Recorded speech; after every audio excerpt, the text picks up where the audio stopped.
Hello, আসসালামু আলাইকুম guys. তো আজকে আমরা দেখবো আমাদের ড্র্যাগ এন্ড ড্রপ এপিআই কিভাবে আমাদের এইচটিএমএল এ কাজ করে। তো দেখো, প্রথমে আমরা দেখতে দেখতে পাচ্ছি যে গুগল ক্রোম, তারপরে মাইক্রোসফট, তারপরে আছে আমাদের Safari, Mozilla Firefox, Opera mini. ঠিক আছে।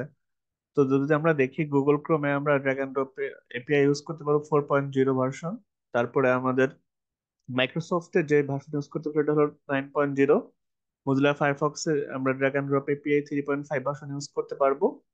সাফারি ব্রাউজার 6.0, আর আমাদের অপেরা মিডিয়া 12.0। ঠিক আছে। যে আমাদের এই সকল ওয়েব ব্রাউজারে ড্র্যাগ এন্ড ড্রপ এপিআই আমরা ইউজ করতে পারবো। ঠিক আছে।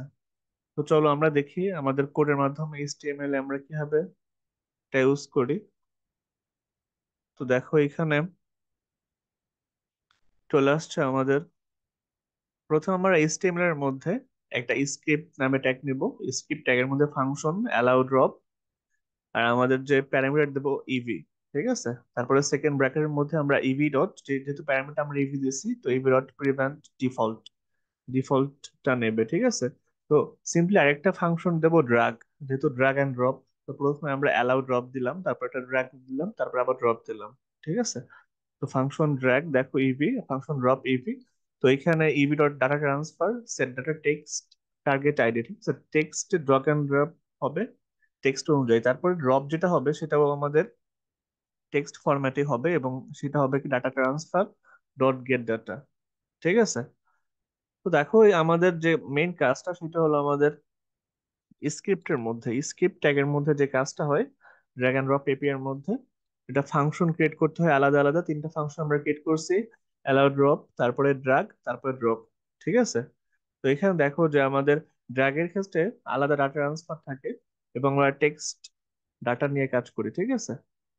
তো আরেকটা দেখো, আমাদের বডি থেকে বের হওয়ার পরে যে রেভারজেন্স ID on drop, drop event, তারপরে আছে on drag over allow drop event. তো এটা আমরা কি কারণে দিলাম? কারণ দেখো, আমরা আমাদের যে ফাংশন গুলো ক্রিয়েট করছে অ্যালাউ, ড্রপ, ড্রাগ, ড্রপ, ওইগুলো আমাদের ডিভারজেন্স এর মধ্যে দেওয়ার জন্য আমরা এটা আসলে দিছি। ঠিক আছে। তো এখানে আমরা একটা লোগো ইউজ করছি, এই জন্য আমরা আবার লোগো আইডি দিলাম জিফ কোয়ালিটির। ঠিক আছে। তো এটার উইথ হবে 336 আর হাইট হবে 69। ঠিক আছে।